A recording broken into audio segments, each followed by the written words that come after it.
بسم اللہ الرحمن الرحیم۔ زندگی بدل دینے والی روحانی دستک۔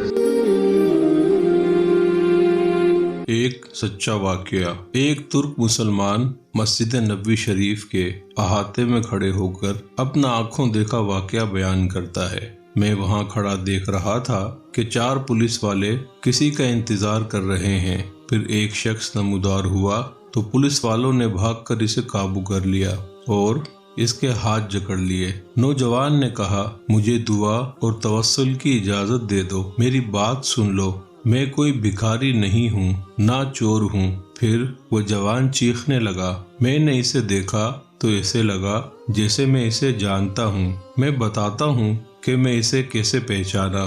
دراصل میں نے اسے کتنی ہی دفعہ بارگاہ رسالت صلی اللہ علیہ وسلم میں روتے ہوئے دیکھا تھا۔ یہ ایک البانوی نوجوان تھا جس کی عمر 35 یا 36 سال کے درمیان تھی۔ اس کے سنہری بال اور ہلکی سی داڑھی تھی۔ میں نے پولیس والوں سے کہا، جب اس کا کوئی جرم ہی نہیں ہے تو تم اس کے ساتھ ایسا کیوں کر رہے ہو؟ آخر کیا الزام ہے اس پر؟ انہوں نے مجھے کہا، ارے او ترک، تو پیچھے ہٹ۔ اس اہم موضوع پر اہم گفتگو چلتی رہے گی۔ اگر آپ ہمارے چینل پر نئے ہیں تو ہمارے چینل کو سبسکرائب کر دیجئے، بیل آئیکن کو ضرور پریس کیجئے تاکہ ہماری ہر نئی آنے والی ویڈیو آپ کو بر وقت حاصل ہو سکے۔ اس معاملے میں بولنے کا تجھے کوئی حق نہیں، لیکن میں نے پھر سے کہا، آخر اس کا تمہارے ساتھ کیا مسئلہ ہے؟ کیا اس نے کوئی چوری کی ہے؟ انہوں نے کہا، نہیں، یہ بندہ 6 سال سے ادھر مدینہ شریف میں رہ رہا ہے، لیکن اس کا یہ قیام غیر قانونی ہے۔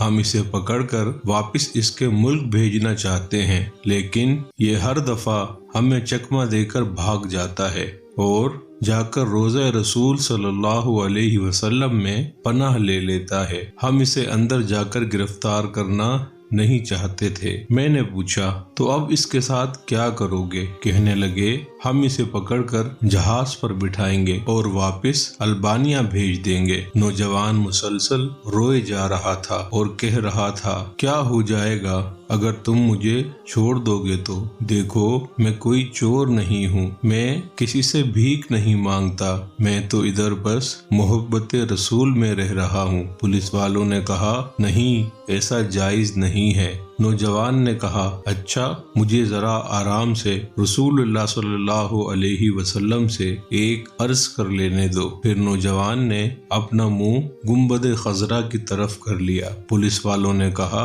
چل کہہ جو کہنا ہے۔ تو نوجوان نے گنبد خضرا کی طرف دیکھا اور کچھ عربی میں کہا۔ میں نے سمجھ لیا، وہ نوجوان کہہ رہا تھا، یا رسول اللہ صلی اللہ علیہ وسلم، کیا ہمارے درمیان اتفاق نہیں ہوا تھا؟ کیا میں نے اپنے ماں باپ کو نہیں چھوڑا؟ کیا میں اپنی دکان بند کر کے اپنا گھر بار نہیں چھوڑا اور یہ عہد کر کے یہاں نہیں آیا تھا کہ آپ کے جوار رحمت میں رہا کروں گا؟ حضور، اب دیکھ لیجئے، یہ مجھے ایسا کرنے سے منع کر رہے ہیں۔ یا رسول اللہ، یا رسول اللہ، آپ مداخلت کیوں نہیں فرماتے؟ یا رسول اللہ، آپ مداخلت کیوں نہیں فرماتے؟ اتنے میں نوجوان بے حال ہونے لگا تو پولیس والوں نے ذرا سی ڈھیل دی اور نوجوان نیچے گر گیا۔ ایک پولیس والے نے اسے ٹھڈا مارتے ہوئے کہا، او دھوکے باز، اٹھ، لیکن نوجوان نے کوئی رد عمل ظاہر نہ کیا۔ میں نے پولیس والوں سے کہا، یہ نہیں بھاگے گا، تم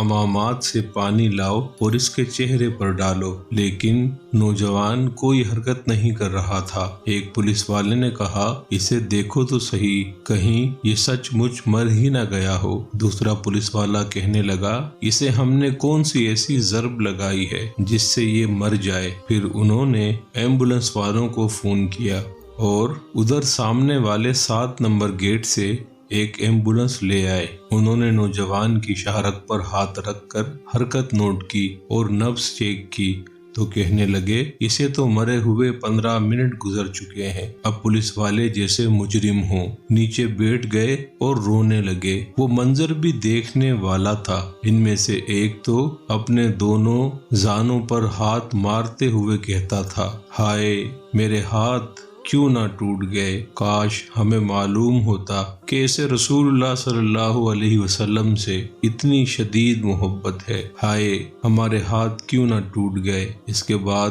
ایمبولنس والوں نے اسے وہاں سے اٹھا لیا اور جنت البقیع کی طرف تجہیز و تکفین والے حصے میں لے گئے۔ غسل کے وقت میں بھی وہیں موجود تھا۔ میں انہیں کہتا تھا مجھے بھی ہاتھ لگانے دو، مجھے بھی اس کی چارپائی کو اٹھانے دو۔ جب جنازہ تیار ہو کر نماز کے لیے جانے لگا تو پولیس والوں نے مجھے کہا ہم نے جتنا گناہ اٹھایا ہے بس اتنا ہی کافی ہے، اسے ہمارے سوا اور کوئی نہیں اٹھائے گا، شاید اس طرح ہمیں آخرت میں کچھ رعایت مل جائے۔ میرے سامنے ہی وہ نوجوان بار بار کہہ رہا تھا یا رسول اللہ آپ مداخلت کیوں نہیں فرما رہے؟ دیکھا رسول اللہ صلی اللہ علیہ وسلم نے مداخلت فرما دی اور ملک الموت نے اپنا فریضہ ادا کر کے اسے آپ تک ہمیشہ کے لیے پہنچا دیا۔ اللہ ہمیں اپنے حبیب صلی اللہ علیہ وسلم کی ویسی ہی محبت عطا فرمائے جیسی اس البانوی نوجوان کو عطا فرمائی تھی۔